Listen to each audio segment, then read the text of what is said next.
conference call of Bajaj FINSERV Limited, hosted by JM Financial.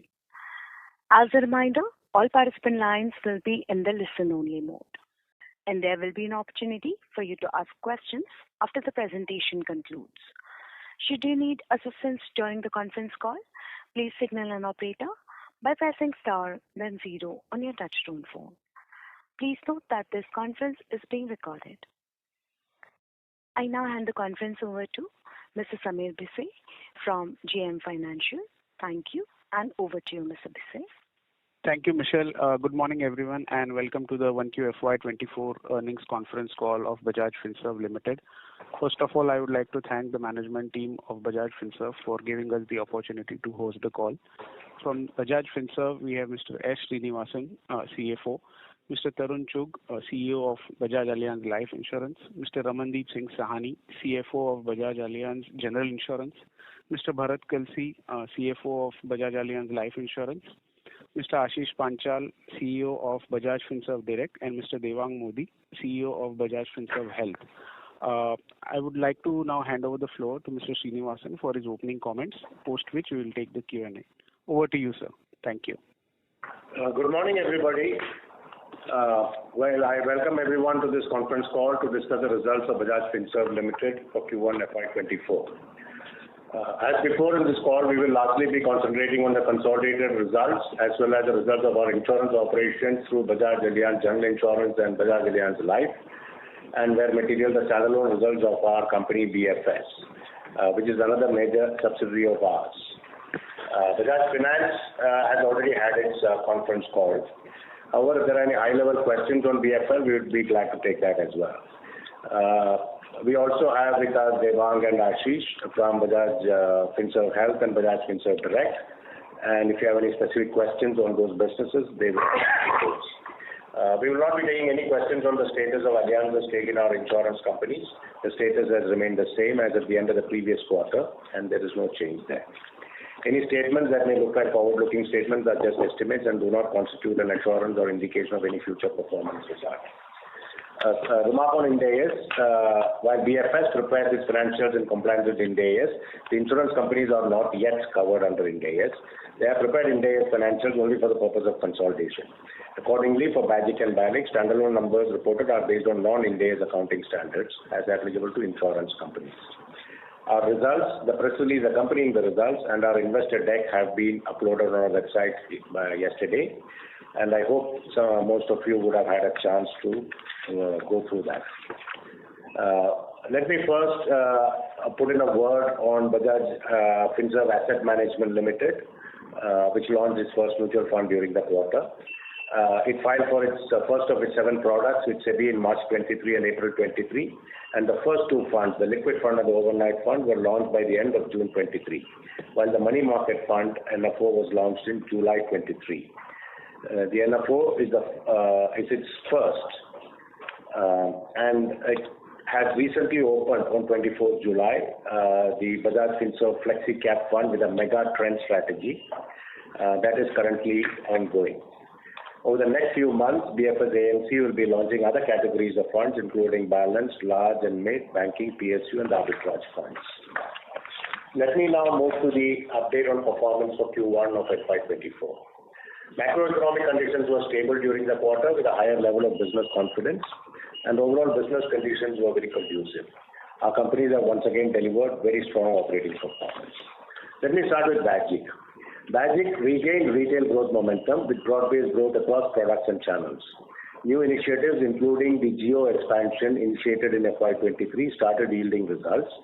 For the quarter, Bajaj reported a strong growth of 22.2% in gross direct premium income, GDPI, as against the private sector growth of 21.2% and an industry growth of 16.5%.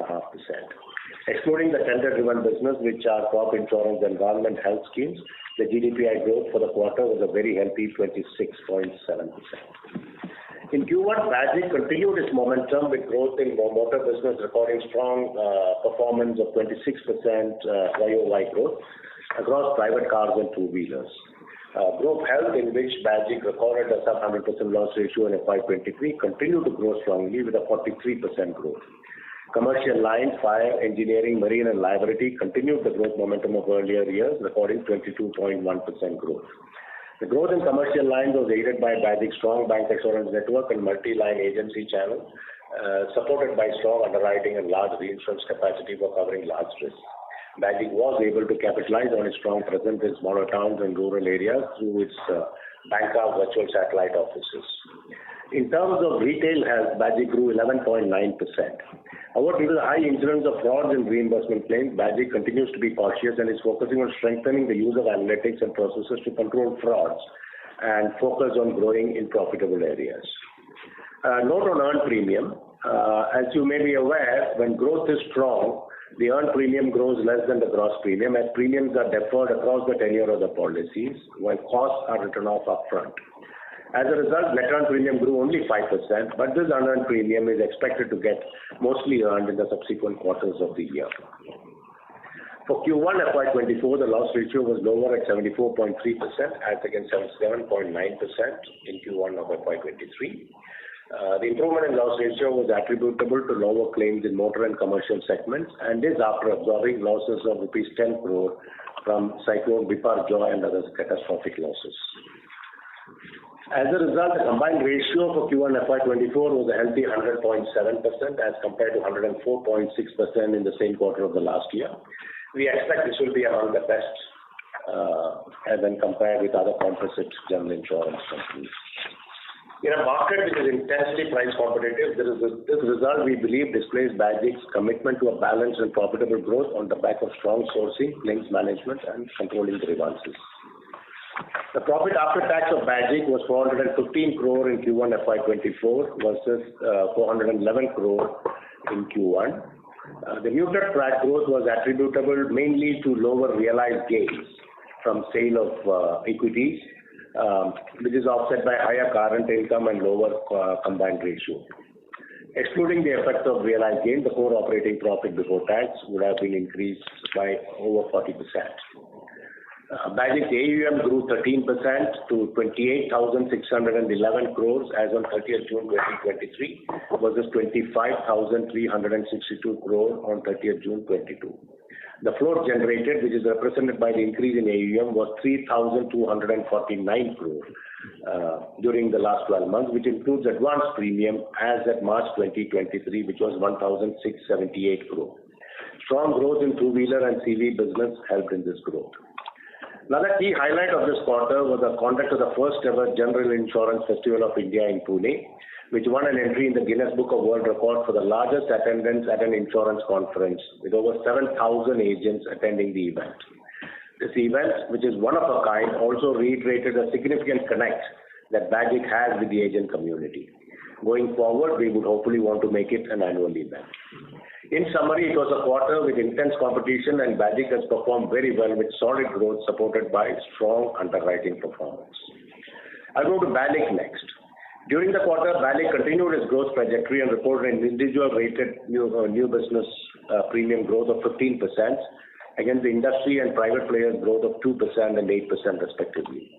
The market share in IRNB terms therefore increased from 8.3% in Q1 FY23 to 8.8% in Q1 FY24 among private players, leading to BALIC improving its ranking on IRNB basis from 6th to 5th position. BALIC's 2-year IRNB CAGR of 44% in Q1 is among the highest in the industry. BALIC's 15% growth is to be seen in the backdrop of an 80% plus growth in Q1 of FY23, which resulted in a very strong base. The total number of policies sold by BALIC grew 18% to 1.44 lakhs in Q1 FY24. Overall, IRNB mix for Q1 FY24 stood at par 13%, non-par savings 33%, term 5%, annuity 6%, and ULIP 42%. In absolute terms, we have seen a significant growth this quarter in retail term segment of 128% as compared to Q1 of FY23, although it is on a small base in the same quarter of the previous year. After the uncertainty initially followed by very strong growth in Q4 due to the tax changes, and since business in the first quarter of life insurance is usually muted, BALIC decided to use this period to strengthen its ULIP product, the launch of a new and innovative product. As a result, there was a lower share of par business, which the company expects to correct in the coming quarters. During the quarter, growth was driven by all the main channels, with the agency, institutional business, and BALIC Direct growing at 22%, 8%, and 18% respectively. During the quarter, BALIC started activating several of the recently signed corporate agency tie-ups with DBS, City Union Bank, Tamil Nadu Mercantile Bank, Punjab Singh Bank, and Jammu Kashmir Bank. Moreover, with the opening of a rep office in Dubai, BALIC looks to further strengthen their institutional business. Another point I would like to highlight here is the various initiatives undertaken by BALIC to improve persistency across most cohorts, especially in the later buckets. 13-month persistency stood at 83%. 49th and 61st month persistency has improved to 63% and 50% respectively. The increase in persistency over the last few years helped deliver a very strong growth of 31% in renewal premium in Q1 FY24. New business value net of expense overruns degrew by 30% from 135 crore in Q1 to 94 crore in Q1 FY24. This is mainly due to a lower proportion of par in the product mix, as I explained earlier, and also the effect of interest rate movement on the guaranteed non-par businesses. The profit after tax grew 26% from 124 crore to 155 crore, supported mainly by higher shareholder income, lower death claims, partially offset by higher new business strain on account of business growth. Overall, a good balanced quarter for BALIC with a strong focus on retail distribution growth. Finally, both insurance companies are financially among the most solvent, BALIC with 475% solvency and BAGIC with 388%, and hence are well poised to weather any external adversity. Let me move to our lending businesses, BFL and BHFL. BFL has already had its investor call, and hence we will only broadly touch upon BFL results. Q1 FY24 was another excellent quarter for BFL, with the company delivering on all its long-term financial guidance metrics: AUM, profit growth, return on assets, return on equity, as well as gross and net NPA. Continuing its growth story, BFL acquired 3.84 million new customers in Q1 FY24. Total customer franchise stood at 7.3 crores or 73 million, while the cross-sell franchise stood at 44 million. Building on this customer franchise, the number of new loans booked in Q1 FY24 increased by 34% from 7.42 million to 9.94 million. The company's diversified business model has enabled it to record a strong AUM growth, as seen from the total AUM standing at 2,70,000 crores as on 30th June, 32% higher than the 2,04,000 in the previous year. 61.4% of BFL's customers were repeat customers. BFL's loan losses and provisions were 995 crore on 30th June in the Q1 of FY23. It has a management overlay provision of 840 crore at a consolidated level as of 30th June. The company released 120 crore from the overlay in Q1. The gross and net NPA continue to be, which is recognized as per the expected credit loss method prescribed in India AS, continue to be exceptional with at 0.87% and 0.31% respectively. In the same quarter of last year, it was 1.25% and 0.51%. It is worth mentioning here that during this quarter, BFL has had its lowest ever GNPA over a number of years. BFL ended the quarter with a PAT of 4,551 crore, which is 30% higher than the same quarter of last year. The capital adequacy, including Tier 2 capital, was very strong at 24.6%, and Tier 1 capital was again very strong at 23%. Bajaj Housing Finance Limited, the 100% mortgage subsidiary of BFL, continues to do well. The AUM grew 29% to 74,000 crores as on 30th June, and the profit after tax grew 23% to 526 crore in Q1. Capital adequacy ratios stood at 22.52%, and GNPA and NPA were again quite exceptional at 0.23% and 0.08%, as again 0.27 and 0.11% in the same quarter. In summary, a superb quarter for both BFL and BHFL. Now to give some update on our newer companies, Bajaj Markets, Bajaj FINSERV Direct, and Bajaj FINSERV Health. During Q1 FY24, Bajaj Markets attracted about 88 lakh customers on its digital platform, out of which 2.2 lakh became customers. And BFSD lending, unsecured and secured, with both BFL and external partnerships, recorded a disbursement of 1,427 crore as against 1,313 crore in the same quarter of last year. 74,000 odd cards were sourced as against 65,000 in the previous quarter. In Q1 FY24, Bajaj FINSERV Health carried out 10.36 lakh health transactions, that is crossing a million health transactions versus just 4.86 lakhs in Q1 of FY23, having 3.22 lakhs plus monthly users. For the quarter, Bajaj FINSERV Health had 1.14 million paying users versus 8.55 lakhs in Q1 FY23, with 3 lakh users having renewable products. Bajaj FINSERV Health is also expanding the provider network, which includes 1 lakh plus doctors, 5,000 plus lab touch points, 1,950 plus hospitals. Utilizing the network strength, EBH is able to offer and service differentiated product plans for both retail as well as to corporates for employee health benefit segment. You will find more details of all these in our presentation, which is uploaded on the website. For those of you who have not seen our press release, I will just summarize the consolidated results. Consolidated total income, 47% increase at 23,280 crore versus 15,888 crore. Consolidated profit after tax, a 48% increase at 1,943 crore versus 1,309 crore. The consolidated profit after tax includes the unrealized mark-to-market gains and losses on investments of the insurance companies on account of the adjustments required under the Ind AS. If we have to exclude the volatile impact of the MTM losses and gains, the core profit after tax would have increased by 24% in Q1 FY24.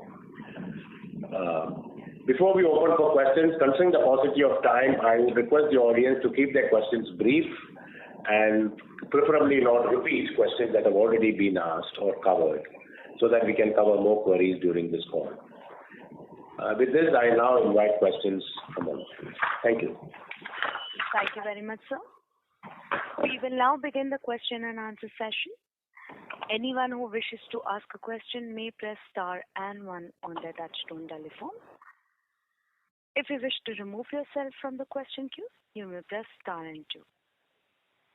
Participants are requested to use handsets while asking a question. Ladies and gentlemen, we will wait for a moment while the question queue assembles.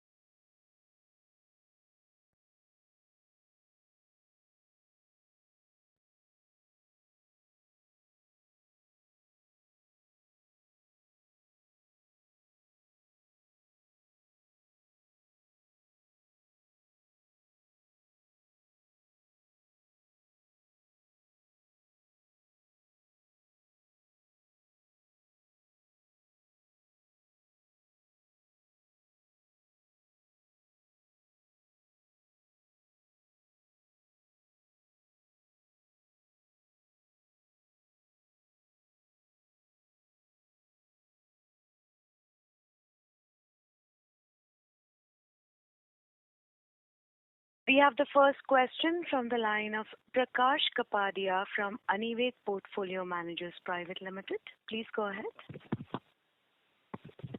Yeah, thanks for the opportunity. The motor has been doing well for us. So, is it some OEM market share gains what we've done? Is it some new geographies, which we have now targeted? What is driving this growth? And, is this growth sustainable for us? Because we've grown pretty well. Secondly, on expenses on management, what impact does it have on the industry as we move forward? Will it lead to, better consolidation, better pricing? And, what impact would it have as we move forward? And on BALIC, what is the unwind rates we should look at given, the current interest rate cycle? These were my three questions.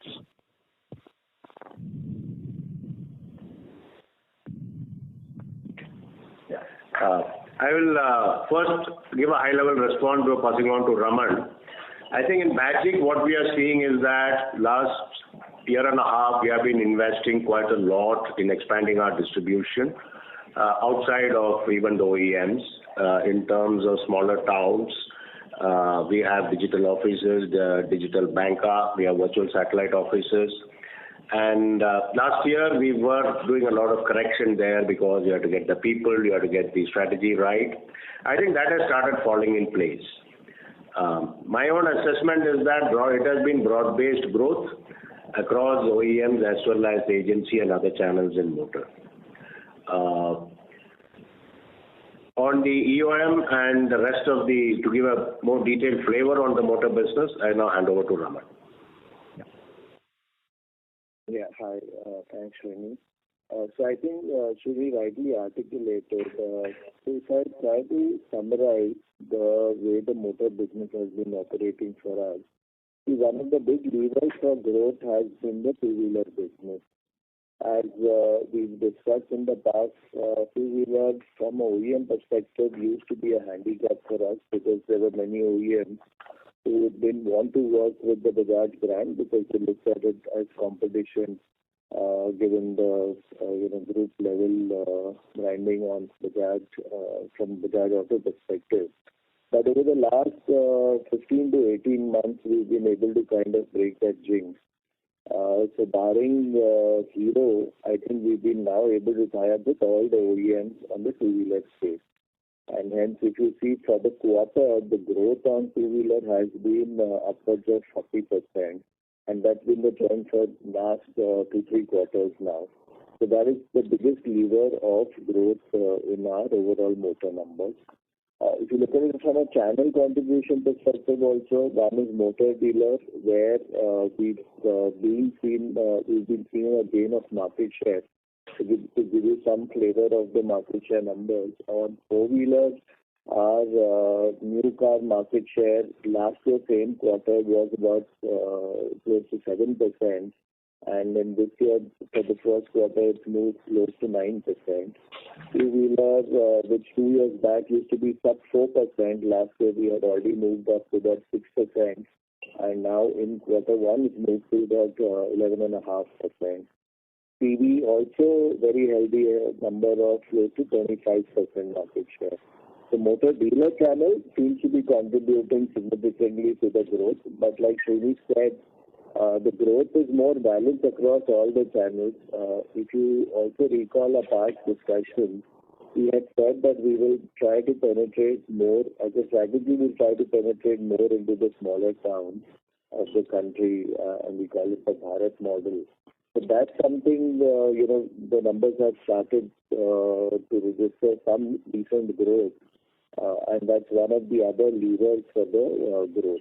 Also on the more established channel like agency, there also we've added a lot of manpower and agents, which is leading to the growth. And overall, if you recall our previous conversations, we had said, post the pandemic, we had kind of consolidated our manpower and reach and so on and so forth.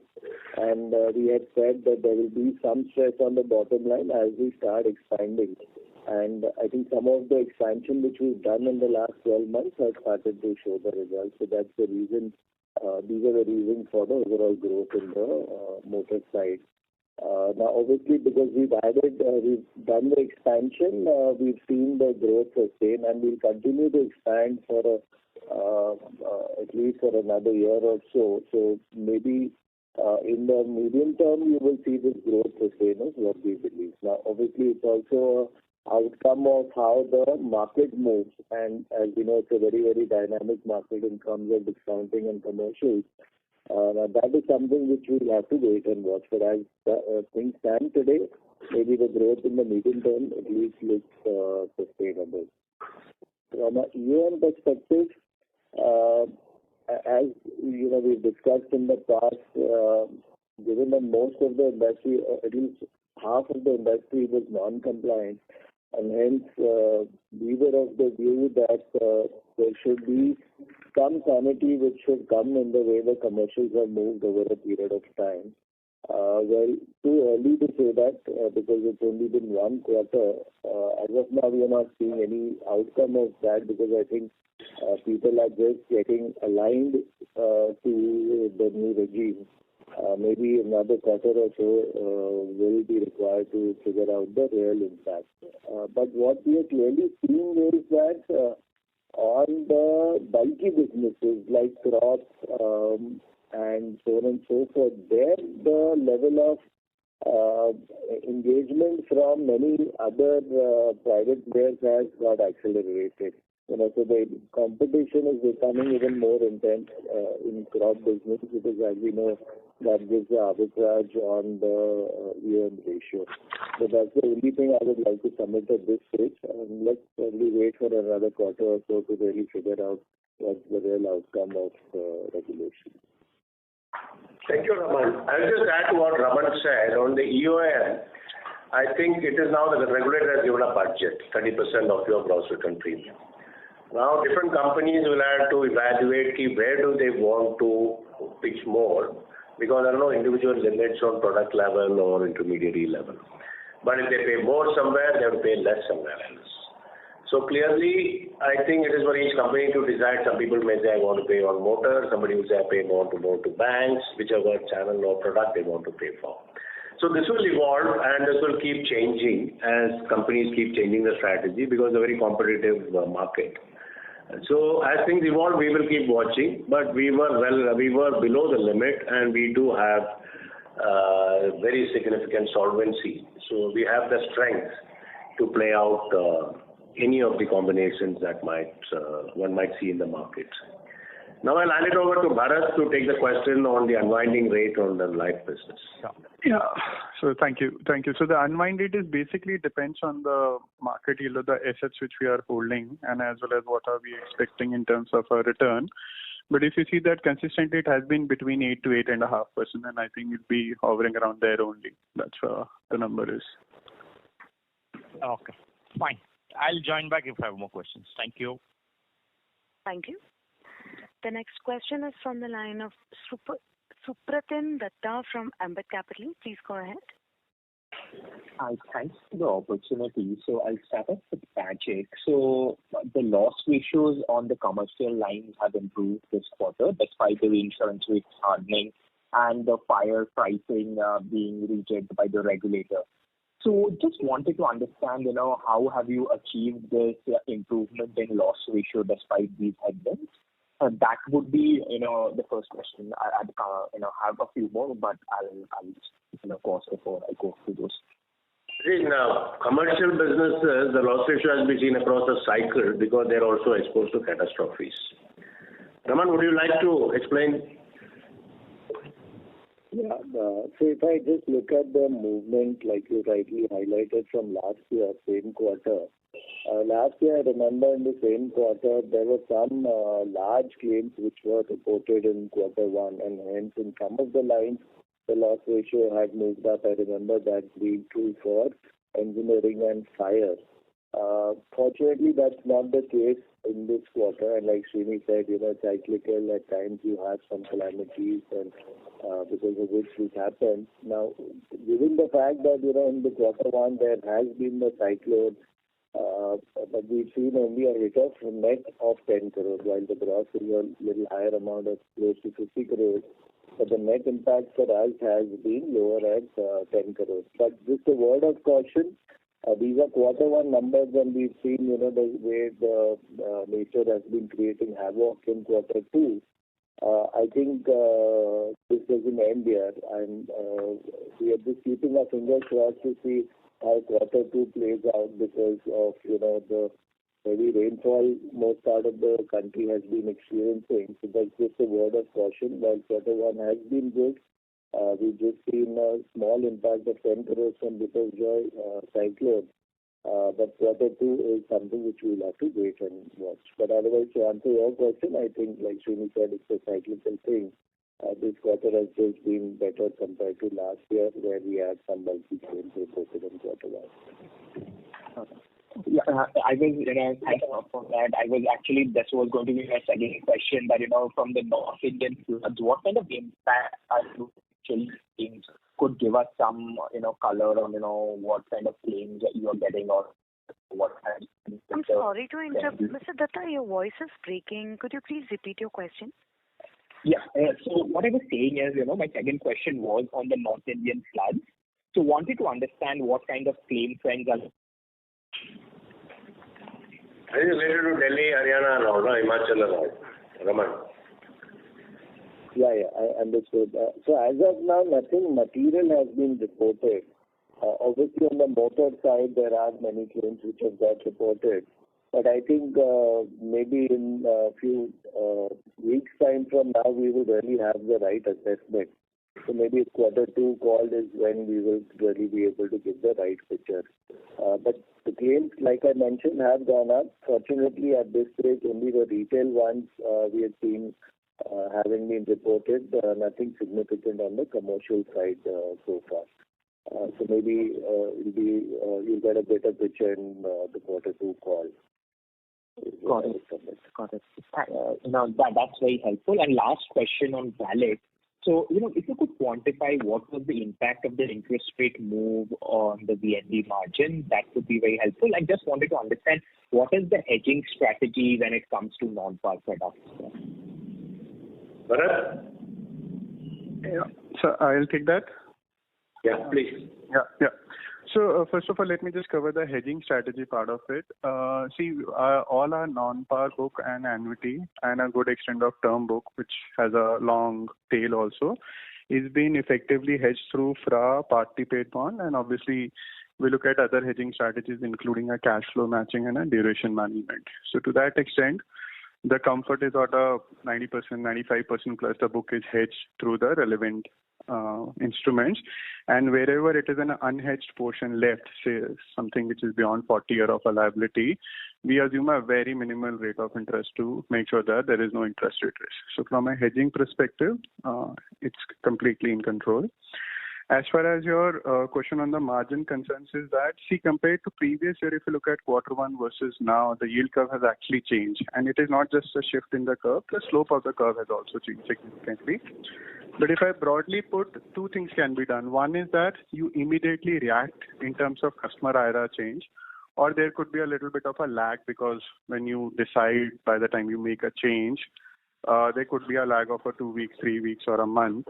That could have an impact on the margins. In our case, that would number be around 1.5% or so compared to previous year Q1 number. The other dent in the margin is basically because of the product mix change, as Shalini in the beginning also mentioned, that we wanted to pick up the Q1 on a high momentum. So those are the two broad breakup in terms of change in margin versus previous year. Okay. The other thing that I want to update is that, as I said, if the margin has dropped around 3.5%, maybe give and take 2% is because of the product mix change, 1.5% because of the yield curve change, but both the corrective actions in terms of product mix as well as in terms of changing the IRR in line with the yield curve has already been done, executed in the month of July itself. So this was just a Q1 where the momentum was the strategy for us, and the corrective action is already being taken. Tarun, in case if you want to add anything. No, I think you've largely answered. If there's some further question, I'll take it. Yeah, sure. Thanks a lot. That's very helpful. I'll join that with you for the questions. Thank you. The next question is from the line of Nidhesh from Investec. Please go ahead. Thanks for the opportunity. Firstly, on BALIC again, because we have not seen such margin trend for other insurance companies. So is it primarily because that we have not repriced our guaranteed product when interest rates have changed? That is the main reason for margin decline. And also the product mix, because the par has declined, but at the same time protection has gone up and non-par has also gone up. So product mix 200 basis point, what explains product mix change impact of 200 basis point on margins? And then how should we look at margin for the full year basis? Tarun, Bharat, would you like to take it? Yeah, I think let Bharat answer. Go ahead. Yeah. Okay. Thanks for the question. See, as I said, one is that because there has been a little lag in terms of reducing the customer IRR. It's just a timing difference, not that it's structurally a drop in the margin. So to answer your question, whether this is it just because of the time lag of 2-3 weeks or a month is what is reflecting in the non-par side of the world.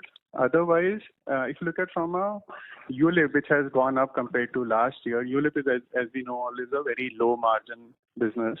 And par obviously helps us in terms of the overall cost being managed in terms of the total policyholder funds. So I think those two working in the negative, like ULIP going up as well as par going down, has a double impact in terms of the margin, which is where we have already corrected it. So if you look at in the beginning of the July only, we have dropped the IRR of our key products, which is AWG and other. And similarly, our ULIP mix has also dropped and par mix has gone up. What we have done is we have launched a new par product that is helping us.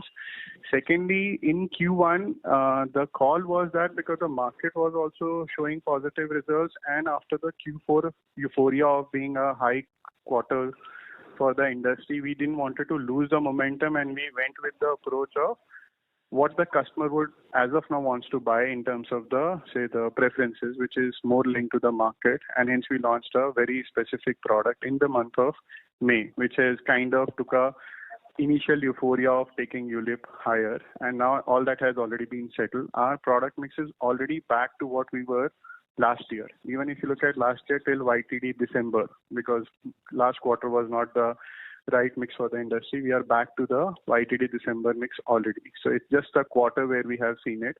And given this quarter is a small for the industry and for us also, we could take some calls that this quarter, whatever plus minus comes in, we can cover up within the 9 months. And in the deck, you would see that our rolling 12-month margin is steady at 14.8% compared to last year also. So it just a quarter doesn't take away the margin directionally up or down. The numbers are hovering around 15%. Just to add to what Bharat said, see, quarter one is when life companies can afford to try different tactical strategies. And therefore, because it's the lowest quarter in the whole year, and every year you will see that in the first quarter, back in at least last couple of years, I have been noticing they have been doing something different. But as the second quarter comes, I think things will start falling in line and the distribution gets aligned to what is required. Sure. No, thank you. Thank you for the explanation. Secondly, on the Bajaj, we have seen a sharp improvement in market share on the motor OD side. But we keep on hearing that the competitive intensity in that segment is quite intense, specifically on the private car side. The competitive intensity is quite intense. So how are we able to gain market share, and how should we look at the profitability from a combined ratio perspective, given the competitive intensity still remain intense in the motor OD segment? See, I will just broadly started off saying that in motor, while competitive intensity is largely price driven and therefore there is price competition, I think the way Bajaj selects the business, grows the distribution, mixes up OD and TP, and the different ages of vehicles, new versus old, all have a bearing on loss ratio. Raman, would you like to expand on it? Yeah, I think thanks, Srini. I think from a risk selection perspective, nothing has really changed for us. It's only about getting deeper into the market, whether it's the dealer side or otherwise. That's the only change. Like I mentioned, it's the result of the expansion and the penetration which we focused on. But from a risk selection perspective, we've been quite healthy vis-a-vis rest of the market, and nothing really changes there. So it's not that we've relaxed some of our norms and hence got into some lines of business which we wouldn't have done earlier. That's not the case. It's largely coming from the fact that we've done some amount of expansion on manpower, on geographies in terms of infrastructure, and added many more agents. And because of this, you see a deeper penetration. Otherwise, nothing really changes on the quality of the portfolio. Sure. And just lastly, the data keeping question. One is that what is the advance premium for Bajaj? And secondly, the disbursement number, I think you shared widely those numbers for the Bajaj FinServ markets, disbursement for the quarter and then credit cards originated for the quarter. Nitish, I already gave you the disbursement number, which is in the first quarter was 1,447 crores, and we sourced 74,000 cards. 1,427 crores. Last year was 1,313 crores. The same quarter. On the advance premium side,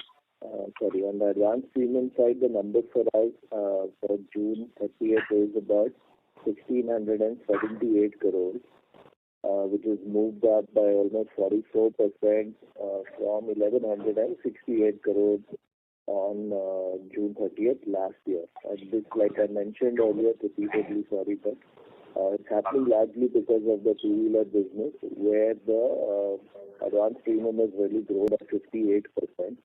And also on four-wheeler new business, where it's grown by 21%. Thank you, sir. Thank you. That's it from my side. Thank you. We have the next question from the line of Sanket Koda from Avendus Spark. Please go ahead. Thank you for the opportunity. The first, I have two questions on Bajaj and a question on BALIC. So on Bajaj, just wanted to understand that our retention strategy seems to have changed meaningfully compared to what we were 2 years back. Even in the retail lines like motor, we seems to be retaining less compared to what we do in the past, and given our solvency is very strong. Just wanted to understand the entire logic of having a strategy very different from what we were 2 years back on retention across the product segments. That's point number one. And the second question what I had is that is with respect to EOM, basically that we are the market leaders in the crop business, and EOM in my view will impact most the crop business. If a company wants to chase that particular product, so given you have already might have bidded for Kharif, so I just wanted to understand what you are picking up at the ground level, whether EOM is impacting the pricing or anything on crop where we are always market leader and it has been a profitable product for us. That's on Bajaj. Maybe afterwards then I'll ask on BALIC. On the reinsurance, while we can't disclose the complexities of the strategy that Bajaj follows, there are many layers of treaty. We have a base treaty, we have a catastrophe treaty, excess of loss, we have excess of loss for certain lines, and we have proportional treaties for majority of the lines, and we continue to increase capacities as and when the reinsurance markets allow us. Having said that, within our retention, which are fairly high, because of our large spread of banca business and our large retail spread, we do have several sub-treaties specifically for certain products for certain periods of time, and that is how the retentions can vary across years as well, even on the retail lines. Raman, would you like to add on to that and anything on the EOM on crop insurance? Yeah, I think you rightly articulated the retention part without erasing too much of details. I think you rightly responded. I think, Sanket, the only additional point I'll make is, some of these businesses, have been under stress. And many of you all have mentioned it also that, some parts of motors, because of the high level of discounting and commercials, have been under stress. So that's one of the strategies we are trying to, manage by managing our retentions in a particular way on particular portfolios. But like Srini said, can't divulge too much of the strategy, but that's something which we are working on. On the crop business, you're absolutely right, and that's what I mentioned a little while earlier also, that we are seeing a lot of stress on the crop business, especially from some of the private players who've been facing some stress on EOM regulations, and also from some of the PSUs. So the level of activity has indeed gone up significantly, and it has a bearing on the pricing.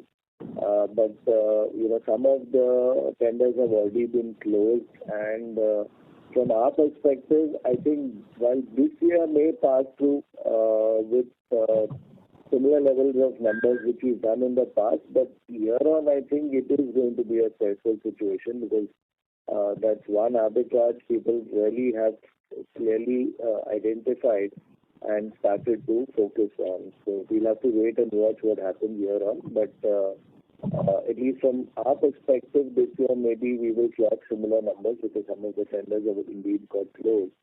But year on, you're absolutely right that there is likely to be stress even on our numbers from a crop perspective. There will be a bit of paradox again on this crop business because a lot of the players who are traditionally keeping away from that will now do it for top line to increase their EOM expense allowance. But in the process, they will bring down the prices as though the premium will drop. Secondly, many states have already gone to the 80-110 model, which means that the premiums anyway will have to drop. So overall, the benefit they expect may not come through, but people like us who are in the crop business will wait and watch and keep tendering on where we feel a better opportunity. For us, I think as of FY23, even including crop, we were well below the EOM limit. So crop was not required for us to achieve the EOM limit, and hopefully Bajaj will continue that a cost leader among the cost leaders.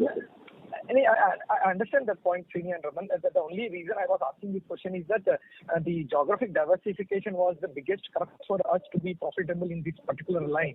And given the EOM, whether we will be able to achieve that geographical diversification of the intense competition which we achieved in the past. That's the only reason I was asking this question. I think Raman already answered that. Next year will be a better time. This year already closed and we have got reasonable amount of diversification. Got it. And on BALIC, see, the obvious question is again on the margin and related growth. So margin compressed. Maybe you kept IRR on the higher side. Maybe to achieve the growth. Even despite that, our growth and launching ULIP was 15% growth reported in the quarter. So if we are taking a cut in IRR and given incrementally Axis Bank will be a bigger base, and if we intend to refocus a bit on ULIP, then the growth what we have delivered in last few years could come down. Is the point you wanted to check? What exactly you are thinking on growth and how it will be delivered? Broadly, before I pass it on to Tarun, I will just give one comment there that the first quarter contribution to NBV is hardly 15% last year. So out of that, because as I told you, because this is a quarter where you can try different things, and as Bharat mentioned earlier, a lot of actions have already been taken, and on a YTD basis, they've already bring it back to where it was. Tarun, would you like to take the rest of it on, whether it's impact on growth and profitability balance? Absolutely. See, Sanket, the Q1 has to be seen in the light of a 81% growth of Q1 last year. Right. On a CAGR, we remain the highest in the industry. On IRNB at 46% and GWP of 34% over 3 years. So I would not worry about growth. Our standard answer on this, and more than that, the delivery has been will be easily growing more than double of the private sector. So I think that I want to allay your worries. You've gotten specific on a few bits, but let me just say more. The intent this quarter really was to widen our product offerings. And as non-par in March and par as well had reached a certain peak, it was a challenge the entire sector saw, and you've seen it in the growth of the sector as well. It's been quite muted. On trying to get people back in the market, talking to their customers, which they had they felt that they'd already met their non-par requirement. Hence, you see the impact on the overall growth of the sector. Some companies may have grown because of various base impacts here and there. Right. For us, the objective was hence to pretty much launch a offering which widened our offerings free every month. So we've launched like 4 offerings, and we've largely done significant there. So you've seen the launch of a ULIP plan in April. In May, the small cap fund, which were ULIP, and then the diabetes term plan, which we're getting some significant reviews, positive reviews, and experience has been very encouraging. And in July, I can disclose that the ACE plan, which is a PAR plan, has had a good takeoff. So PAR is kind of right up there, and ULIP is settling back to what it had to. I think Srini's already talked about the fact that Q1 is a good time to re-engineer and relook. So that we've achieved. We've become the third largest in the private sector in terms of number of customers that have been added in Q1. So after 2 bank-owned significant number 1, number 2 companies, and we're very happy with that. Honestly, I've achieved what we wanted strategically. In terms of distribution, which we've been adding a lot many bank insurance partners, albeit not as big as Axis. Axis has grown by about 8%. Our contribution to our business is down from 25 to 23. And if you remember in the previous calls, I've always been saying our endeavor would be never to depend on one bank, unlike other companies, and we would want it to be in the range of 20-25.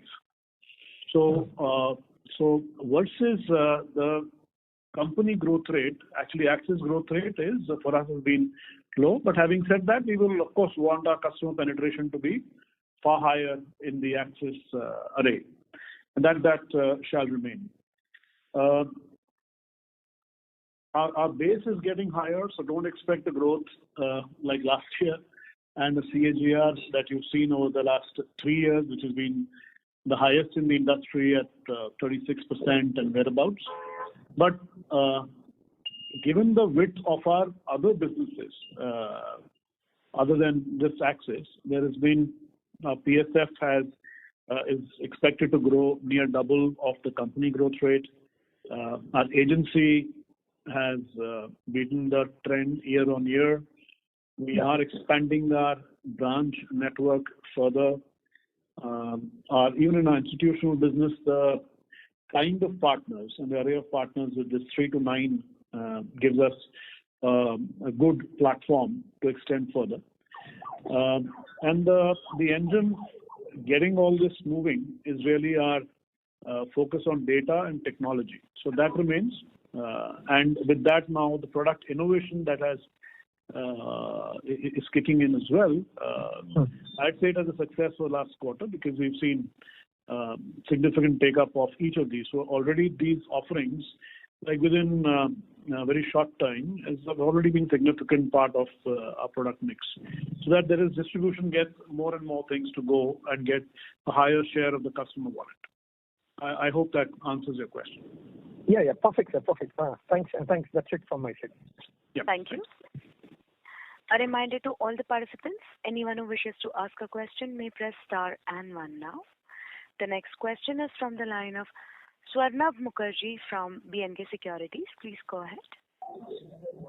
Yeah, hi sir. Thank you for the opportunity and a very good morning. So a couple of questions on BALIC. First of all, the VNB margin, the 12-month number that you have shared in the presentation. So that being stable, I just wanted to understand what would be the role of expenses in this number. So maybe some color on how it would have moved pre-cost overrun versus post-cost overrun. And because I think that since the scale has gone up, there might be some benefit that might be coming out of the expense ratio. So some of your thoughts on that. Secondly, in terms of the non-par category, if you could highlight if any impact you are seeing because of the taxation on 5 lakh plus policies, how that is being handled, and whether we are seeing some amount of sales that earlier would have happened in the non-par category being moved to other categories Because I think in terms of proportion, the number is fairly steady. And also wanted to understand what is happening in the annuities in the individual business, because the number looks tepid for this particular quarter. So that's on BALIC. I have one question on BALIC, and then I will come back after your response on this. So let me take the last two, and then I'll ask Bharat to come on adding on the expenses and any further thing that he might have. See, on the annuity side, I think it's a natural flow of business. The base has been in the 5 to 8%, and it will remain broadly there. We don't see a big shift in any form whatsoever. Of course, annuities are getting now relatively, given the tax equality now, all across, maybe relatively more attractive versus the others. Now, we were the first ones to launch the deferred annuity, and we shall remain focused on that segment. It is also a non-medical product, which makes it quite easy to sell. That shall remain, but I do not expect this to significantly change from what where we are. To ballpark 5 to 8, maybe sometimes 10%, but that's the whereabouts.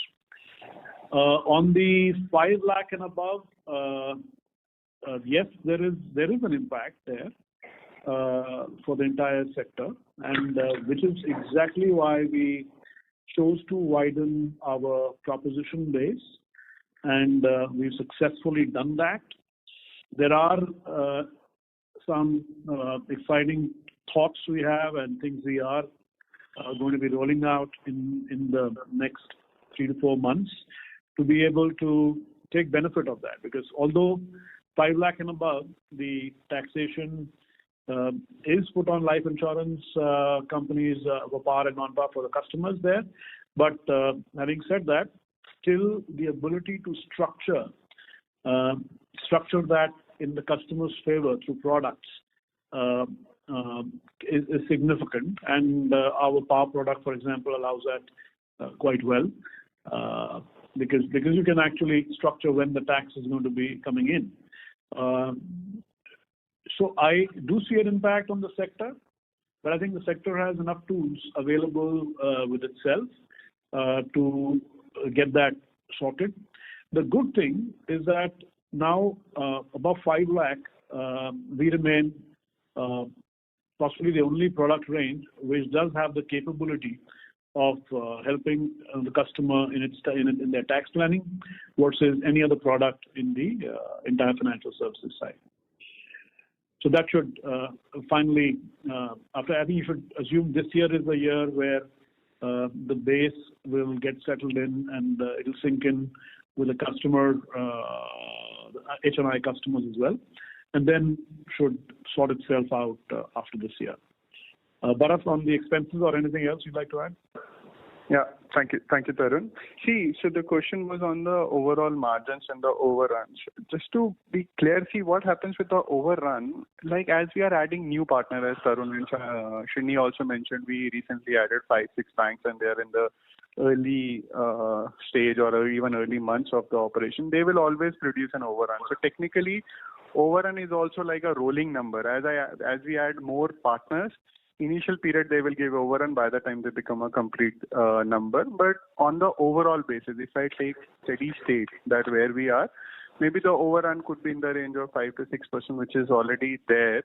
But this can improve significantly even in the next quarter, next year, or it can be there if we start adding more partners. So I think having any number of overrun to me does not suit a business like BALIC, which is as of now adding, growing, and adding new channels, not only on the third party side, but if you look at our own agency side, we are expanding, we are getting into new territories, we are getting into new sub channels. All they are in the initial stage will always add to an overrun. So I think it's just a way of looking at what is overrun. To me, it's not the best metric to see as of now for a company like BALIC, which is adding on to the partners. Let me just add to that. You asked about the 12-month rolling margins, and the reason we report 12-month rolling in BV is precisely because the life insurance is very seasonal. The fixed expenses are pretty constant, but the top line is varying from Q1 to Q4. And last year specifically, Q4 was very high. Therefore, the rolling 12 month gives you on a rolling basis, on an annualized basis, where we are moving without annualizing in terms of assumptions about future margins. This is a disclosure we started doing just to give the benefit of this. Secondly, the company's goal is to grow its NBV. See, this business has got multiple lines with different capital requirement, different levels of risk, different levels of profitability, and one margin internally for us does not indicate what it is, but NBV does, because that is the absolute amount of money you're making. So the company has the flexibility to grow certain high margin business or low margin business, high volume business, or channels, focus on something more or less. But at the end of the day, we should grow our margins at least at the same rate as IRNB, or better if we can. Historically, last 3 years we have been doing better than the growth in the IRNB. So this will continue. We have transformed the company from where it was, from a negative margin to a fairly healthy double-digit margin. We have some way to go, and over the next few years, you will see this playing a lot more effectively. Understood, sir. So if I were to think about the margins for the full year, how would your guidance be? Would it be at a similar level to last year? Because I think for FY 2023 we wouldn't give a guidance on margins, as I told you, but you can assume a certain growth in NBV. You know what our past trend is, but we normally try to avoid giving any guidance on profit. Understood. Just to add to Sydney, as Sydney rightly said, we do not give NBM margin. What we look at is NBV as an absolute value. Even if you look at our 12-month rolling NBV, this quarter, if you look at on the 12 months to 12-month basis, has also gone up by 24%. So margin is a different way to look at it, but absolute NBV has grown by 24% on a rolling 12-month also.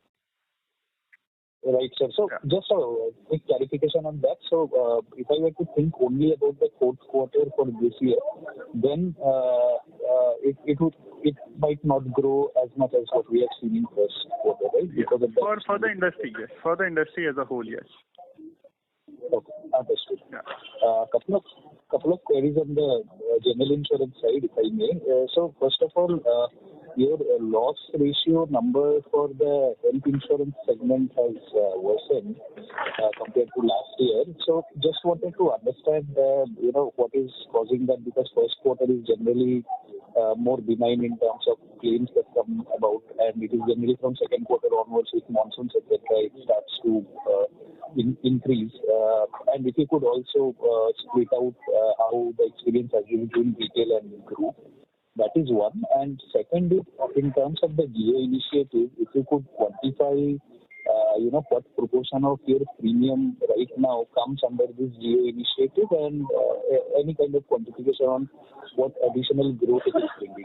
So that will be very helpful. Thanks. Raman? So, sorry, I didn't understand the second question. Can you just repeat? Second question is how much we are getting from Geo. I don't think we want to disclose that number, because it's just a general initiative on a geographical basis of expanding rural and semi-urban areas. Yeah. So I think Srini is right. We just started the endeavor to expand, and like we said earlier, we are adding many people and infrastructure in these locations.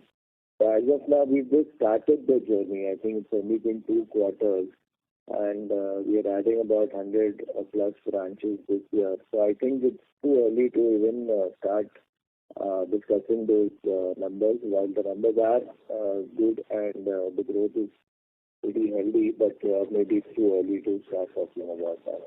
And the health piece, I think it's the result of the mix of the portfolio between retail and group. So there are 3 parts. While we've not done any government health business in this quarter, but there are 3 parts. One is the GMC, then there is the non-employer employee, more linked to your lending business, and then there is a retail health, absolute retail health. The loss ratio has actually moved up in few accounts in the GMC side. While they're still profitable, but it's moved up compared to where it used to be, and we've seen some hardening of rates happening there. which we had mentioned also last year, if you recall, that the benefit of the pandemic is probably going to be sustained for a short time, but the rates will start happening in due course, and I think that's the reality of life. On retail, while the loss ratios have not changed too much, but they are on the higher side, and it's something to do with the way the claims are being reported by the hospitals, and so we've enhanced our diligence significantly in quarter one. Now, every retail claim, whether it's cashless or reimbursement, goes through an investigation process. And we are hopeful that some amount of fraud which we are seeing on the retail portfolio should start coming down. And I had made this candid comment last quarter also that while on the motor side our anti-fraud processes were very, very robust, on health, given the nexus we were seeing between hospitals, doctors, and other parts of the ecosystem, it was very difficult to crack that code. I think that's something which we've now started focusing on. And like I said, during the quarter, we've made a change that every claim now is getting thoroughly investigated. Every admission in the hospital is being physically verified or done through a video call and so on and so forth. So hopefully in the next quarter onwards, we'll hopefully start seeing some benefit of that accruing. So that's just to summarize what's happening on the health loss ratio. Understood, sir. Would it be possible to just even in ballpark give some idea about how the retail loss ratio has been vis-a-vis, say, group employee or the credit-linked business? Sorry, your voice is not very clear. Can you just repeat what you said? Yeah, sir. So I was asking that if you could give some color on how the loss ratios has been in retail versus the two group lines that you had mentioned, even in ballpark will do. I will not divulge the numbers, but these have indicate you that the best benchmark of that is comparing with the SAHI companies. We're a little on the higher side for two reasons. One I just mentioned. Second is the mix of our new business was on the lower side. As we all have seen that the growth for the SAHI companies has been far better, and hence the mix of new business has been on the better side for them versus us. And that's one reason, in addition to what I mentioned, our loss ratios are a little higher compared to the SAHI companies. But like I said, we are working on that, and in due course, we should start seeing the results of that. And also just to recap what we've mentioned in the past is that we've now set up a separate SBU for health, which is headed by a very senior person coming from Apollo Munich. And the gentleman is leading the portfolio to include all aspects of health business, whether it's distribution or products or underwriting, claims, and so on and so forth. So with this enhanced focus, we should, see some benefits accruing on the retail side. Well, a lot of work has been done by the gentleman on the non-employer employee, which is the credit linked scheme, and there our growth is very healthy at upwards of 30%. PMC also they've done a great job. Retail is where we are now investing in, and hopefully you should start seeing some results in our quarter or two. Yeah, very clear, sir. Very helpful. Thank you so much and all the best. Thank you.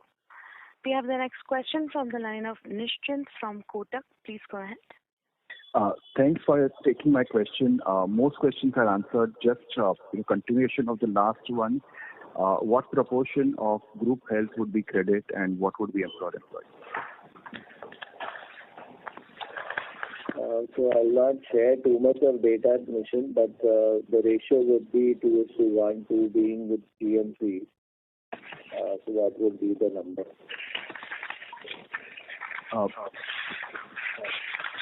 Sure. Thank you. Thank you. Ladies and gentlemen, with that, we conclude our question and answer session.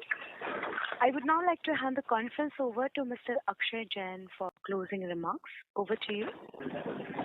Thank you all for joining the call, and thank you to the management of Bajaj FinServ Limited for giving us this opportunity to host this call. Thank you very much.